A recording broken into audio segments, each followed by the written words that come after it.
imaginava que com a eleição do Donald Trump nos Estados Unidos, os próximos 4 anos, ou melhor, os próximos 2 anos antes do Lula ser tirado da presidência, seriam horríveis para ele. Só que na verdade a gente está em estado de choque e saber que vai ser muito pior do que nós havíamos imaginado. A esquerda, o governo, está em desespero absoluto. Comprar briga com os Estados Unidos nesse momento final do mandato dele praticamente acaba com as chances de reeleição. Mas vamos lá. Um dos senadores, talvez o senador mais respeitado, que inclusive foi cogitado a ser o candidato dos republicanos diversas vezes, que é o Ted Cruz. O Ted Cruz, que é do estado do Texas, o estado mais rico dos Estados Unidos, né? Ou um dos mais ricos. Durante uma comissão, fez questão de falar do Lula, chamando o Lula de um apoiador do chavismo, assim, detonando o Lula. É impressionante, a imprensa do Brasil está tentando esconder isso. Mas o Lula virou um pária internacional. Nenhum país quer saber de se aproximar do Lula mais, a não ser ditaduras genocidas. China, Coreia do Norte, nós temos agora a Rússia se aproximando do Lula. Agora os países democráticos estão se afastando dele cada vez mais. Não se esqueça que na ONU o microfone dele foi cortado. Pois o senador Ted Cruz, assim, me desculpa usar esse termo, mas ele realmente detonou, cagou na cabeça do Lula e é bom demais ver isso aqui. Mr. Nichols, I'm deeply concerned that the Western Hemisphere is being overwhelmed by anti-Americanism, and that countries across the region are aligning themselves with our adversaries and our enemies. I'm deeply concerned that former U.S. allies are being replaced by leaders who are actively hostile to us and our interests, and that the Biden administration has chosen to embrace many of those leaders. President Biden warmly hosted Lula da Silva at the White House and called him a close friend. Lula is an anti-American Chavista who embraces the Chinese Communist Party, Vladimir Putin, and the Iranian regime. I'll note that President Biden has not extended the same courtesy to Israeli Prime Minister Benjamin Netanyahu, and indeed the Biden White House has made clear that Israel's Prime Minister is not welcome in the Biden White House.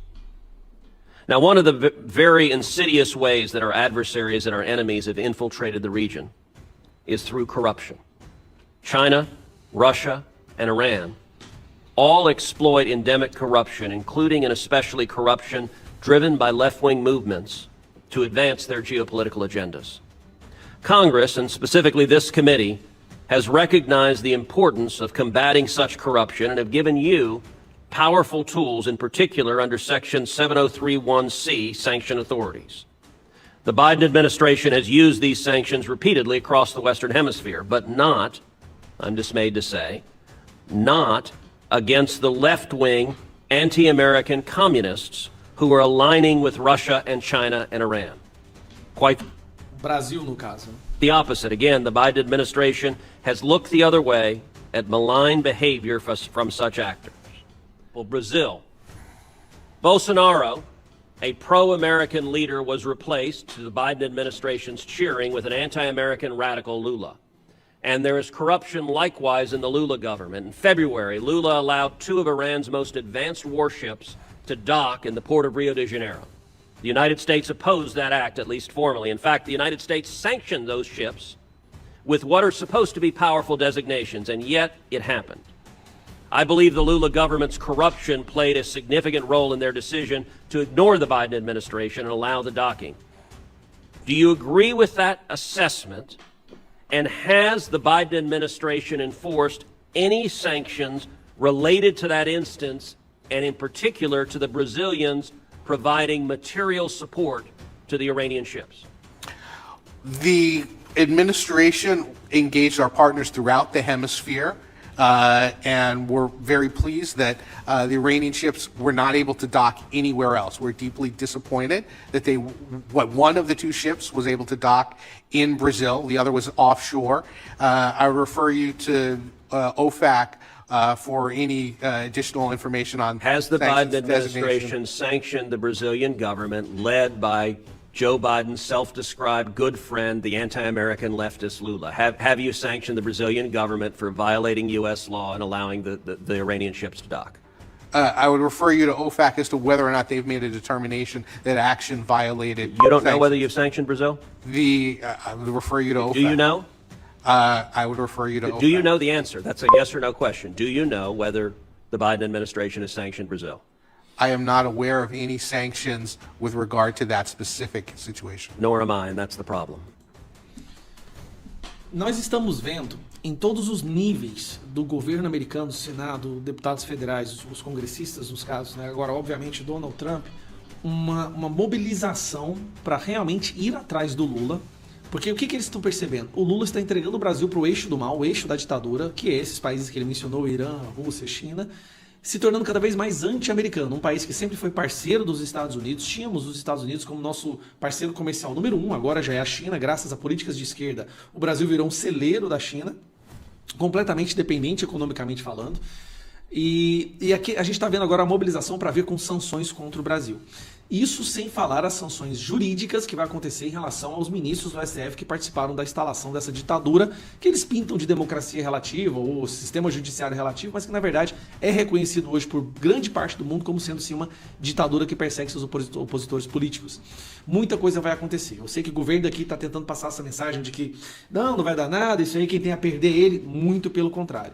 O Brasil tem muito a perder, sem falar a vergonha de ter um presidente que não pode entrar nos Estados Unidos, a vergonha de ministros da Suprema Corte que não poderão entrar nos Estados Unidos, de sanções econômicas, militares, jurídicas, todas que você imaginar, contra o Brasil por estar se afastando da democracia e se aliando ao eixo dos países de ditadura. Essa é a situação que o Brasil se encontra em apenas 1 ano e 10 meses do governo Lula. Obviamente, muita parte disso começou lá em 2019, quando alguns ministros da Suprema Corte atropelaram suas atribuições e começaram a usar a Suprema Corte como uma máquina de destruição de opositores e completamente militância e ativismo judicial. Não se assuste, muita coisa vai acontecer. E eu sei de algumas, mas pelo que eu estou vendo tem mais coisas sendo organizadas paralelamente e vai ser um período muito ruim para a esquerda no Brasil e para aqueles que querem se tornar ditadores nesse país. Como a gente vive no mundo globalizado, não tem como você tomar ações aqui dentro sem repercutir lá fora, inclusive ter consequências lá fora. E essas consequências virão. Pode ter a mais absoluta certeza.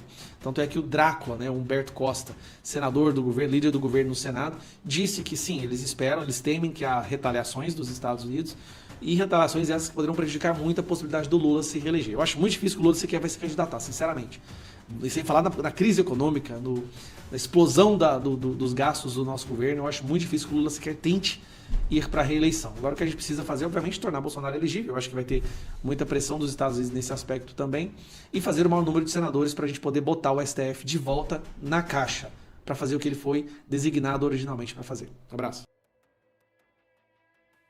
Lula volta ao hospital após queda e é liberado para viagens. O presidente voltou ao hospital sírio-libanês neste domingo e refez o exame de imagem.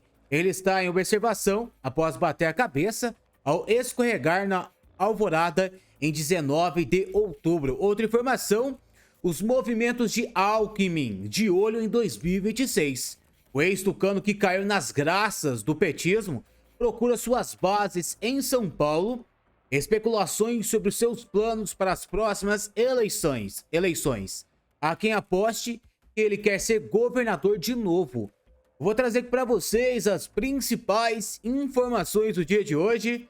Lembrando que é muito importante você deixar o seu like e compartilhar essa informação nas suas redes sociais. Informação urgente já na sua tela. Assessor de Kamala diz que Joe Biden precisa renunciar para que ela seja a primeira presidente mulher dos Estados Unidos. O governo Lula vai entrar na articulação da PEC que coloca o fim da escala 6 em 1 e institui a escala 4 em 3. Lula e seus ministros veem uma boa oportunidade para usar a PEC como uma medida eleitoral para conseguir votos em 2026. Senador Cleitinho é contra a escala 6 em 1 e diz que o trabalhador é escravo do patrão. Aparentemente, ele não se deu o trabalho de ler a PEC a ver que a proposta é 4 em 3.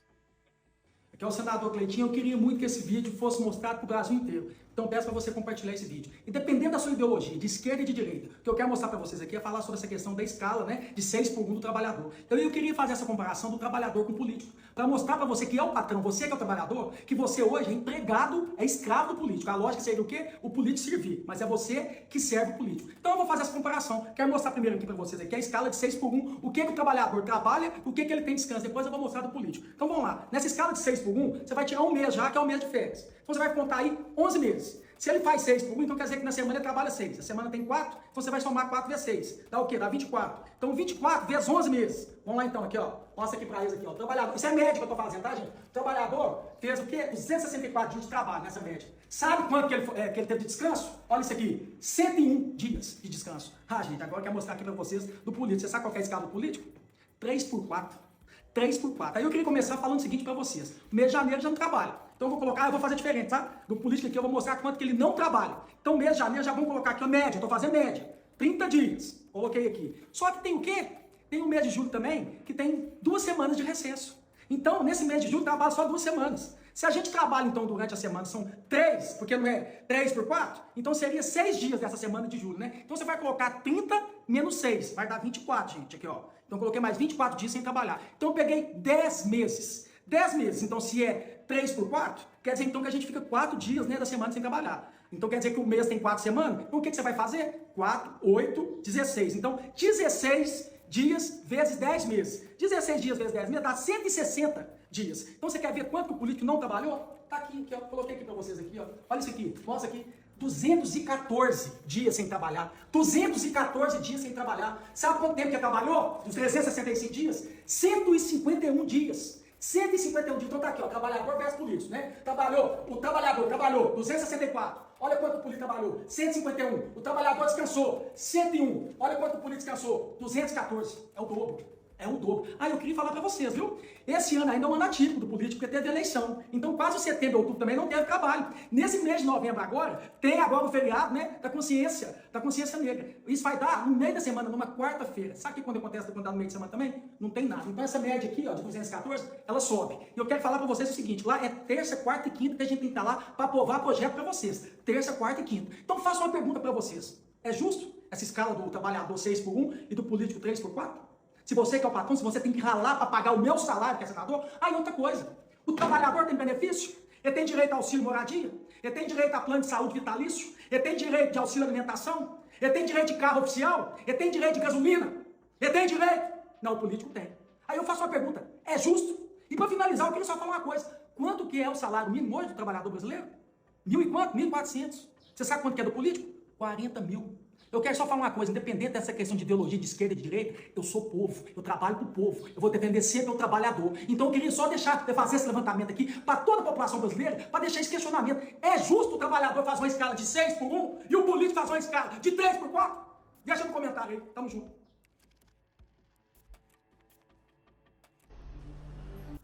Efeito Trump, Xandão será preso, segundo senador Marcos Duval. É isso aí, Brasil. Entenderam agora? Então, vamos tirar quase 1h30 de live e vamos resumir em 1 segundo. Trump vai mandar prender Alexandre de Moraes. Entenderam agora? Quem acompanhou até agora? Consórcio, entendeu até agora? O mega resumo que eu fiz? Entenderam agora? O senador mentiu em dizer que o Trump vai prender Alexandre. Entendeu qual é o caminho que ele vai fazer isso? E ele diz que vai.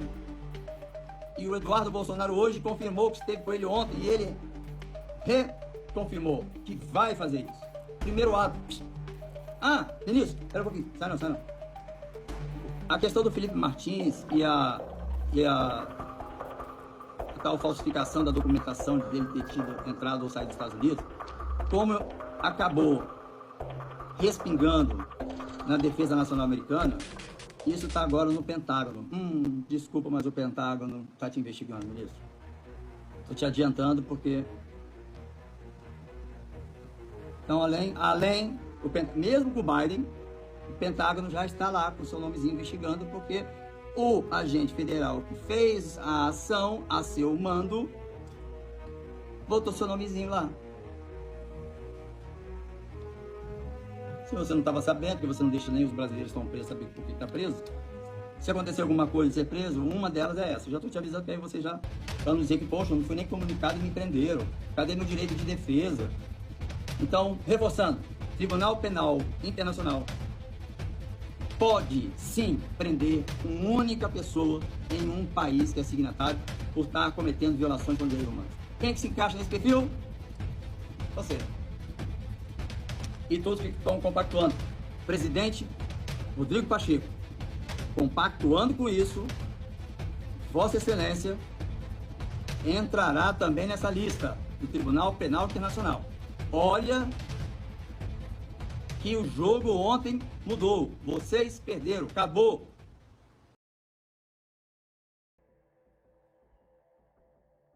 Humberto Costa disse que o governo Lula só apoiou Davi Alcolumbre porque ele garantiu que não irá pautar impeachment de ministros do STF. Perguntamos se ele daria andamento ao impeachment de ministro, ele disse que não. Temos que aprovar os projetos do governo, fazemos isso com dificuldade, porque não temos a maioria, e hoje ainda temos que tentar barrar a proposta, a estratégia, o projeto e a pauta da extrema-direita. Não é? Então, esse foi um grande questionamento que nós fizemos. E aí, por exemplo, nós queremos saber se você vai aqui, se chegar a pedido de impeachment contra alguém no Supremo, se você vai dar andamento a isso. Ele foi peremptório em dizer que não, essa pauta não faz parte do jogo que ele quer praticar lá no Senado Federal, né? Conversamos também sobre esse tema da limitação dos poderes do Supremo, que eu acho que algumas coisas cabem. O debate sobre existência de mandato, ou o debate sobre decisão monocrática ou não, apesar de que o próprio Supremo já regulamentou isso, mas outras coisas, como querer submeter ao parlamento o teor das decisões do Supremo, isso é uma coisa inteiramente absurda. E ele nos disse que esse tema não está no desejo de discussão que ele quer fazer. E perguntamos também sobre essa questão da anistia, né? Esse tema da anistia, ele disse que não fazia parte também, etc. Mas aí, num determinado momento, ele nos disse: mas eu acredito que vocês mesmos vão querer que passe essa anistia para Bolsonaro, que é o melhor candidato para Lula enfrentar. Mas nós dissemos, não se trata disso. Se trata de que Bolsonaro e os golpistas de janeiro de 2023 afrontaram a democracia. Não é? Então, não é um problema de quem vai ser o opositor do presidente Lula. É saber que quem comete uma vez um ataque à democracia, cometerá 2, 3. O governo Lula quer cortar o Bolsa Família para mais de 500 mil pessoas. Mas vamos conversar com o Waldson Balbino ao vivo. Ele está como especialista, vai falar um pouco sobre esse corte do Bolsa Família, esse pente fino, né, Balbino, que já está repercutindo muito entre as pessoas que recebem o benefício. Boa noite para você. Pois é, viu, Anne? Boa noite para você, boa noite a todos. Muitas pessoas podem perder o benefício do Bolsa Família por conta desse pente fino, né? Pode chegar até que 500 mil de pessoas podem perder o benefício. E o foco está principalmente nas famílias unipessoais, que são aquelas compostas por apenas uma pessoa. Então, vamos tirar as nossas dúvidas sobre o assunto, sobre o tema. Leisineri Lins, ela que é advogada previdenciarista, está aqui ao nosso lado e ela vai trazer as primeiras informações para acalmar você que está em casa e para também orientar o que é que você deve fazer, porque esse pente fino pode acontecer e você que está em casa pode perder esse benefício. Doutora, seja muito bem-vinda aqui ao nosso programa. Muito obrigado, boa noite. Eu queria que a senhora explicasse pra gente o porquê desse pente fino, como é que ele vai acontecer. Boa noite, Balbino, boa noite, Anne e todos os telespectadores. De fato, estamos na expectativa de ter um novo pente fino sobre o Bolsa Família. Como você já disse, exatamente para aquelas famílias unipessoais, que é aquela que tem apenas uma pessoa compondo. Por que esse pente fino vai acontecer, gente? Houve um cruzamento de dados do governo e se verificou que a quantidade de famílias unipessoais não está compatível com a população brasileira. E em razão disso, o governo vai passar um pente fino para verificar se de fato essas pessoas que dizem que residem sozinhas e têm uma renda de no máximo R$218, de fato é verdade. E aí... Meus amigos, prestem atenção na informação de Luiz Inácio Lula da Silva. Me ajude a compartilhar. Lula volta ao hospital após queda e é liberado para viagens. O presidente Luiz Inácio Lula da Silva do PT voltou a fazer exames neste domingo para acompanhar o ferimento que sofreu na nuca após a queda no Palácio da Alvorada. Segundo a equipe médica, o exame de imagem demonstrou melhora e Lula está liberado para viagens aéreas. Lula segue sem sintomas, mas continuará sob a avaliação dos médicos. O presidente escorregou e bateu a cabeça no banheiro de sua residência oficial, sofrendo um corte numa contusão na nuca em 19 de outubro. Ele precisou levar 5 pontos e os primeiros exames mostraram um pequeno sangramento cerebral. O presidente Luiz Inácio Lula da Silva esteve no Hospital Sírio-Libanês, unidade Brasília, para repetir a avaliação por imagem. Ele permanece sem sintomas e o exame mostrou melhora em relação aos anteriores, devendo manter suas atividades habituais com a liberação para a viagem aérea, diz o boletim médico divulgado pelo hospital. E para completar aqui para vocês, informação que está repercutindo, os movimentos de Alckmin de olho em 2026. O ex-tucano que caiu nas graças do petismo procura suas bases em São Paulo. Especulações sobre os seus planos para as próximas eleições. Há quem aposte que ele quer ser governador de novo. A movimentação tem levado políticos que conhecem Alckmin de longa data a especular que ele está em campanha para o Senado ou para, quem sabe, para tentar retomar o cargo de governador de São Paulo. Há uma explicação possível para a intensa movimentação. A vaga de vice para Alckmin na chapa governista. Nem se sabe no momento se o presidente Lula será candidato à reeleição. Não está garantida, pois ela é cobiçada também por outros partidos, como o MDB e o PSD. Alckmin, assim, estaria procurando garantir seu futuro político. Ainda que não tenha um cenário claro até aqui, Alckmin usa os métodos tradicionais da política para reconectar com representantes de suas bases, principalmente no interior paulista, onde sempre teve bastante voto. Se optar por tentar ser de novo governador de São Paulo, desta vez ele pode ter o apoio do PT e de outros partidos aliados ao petismo, algo inédito em sua carreira política no estado. Na campanha, Alckmin foi constantemente requisitado para gravar vídeos e posar para fotos ao lado de candidatos a prefeito e vereador de seu partido, e até outras legendas de São Paulo e de outras partes do país. Nos eventos, ele também costuma ser parado por militantes de esquerda para selfie e vídeos de toda a sorte. E aí, meus amigos, é Geraldo Alckmin sendo excluído do PT, da aliança que fez com Luiz Inácio Lula da Silva, e procurando aí um novo rumo na política em 2026, que ele sabe que se Lula for à reeleição, ele não será mais vice-presidente do descondenado. Informações importantes, informações atualizadas do dia de hoje. Pedi para vocês em deixar o seu like, deixar o seu comentário e compartilhar esse vídeo nas suas redes sociais. A gente volta a qualquer momento com mais informações.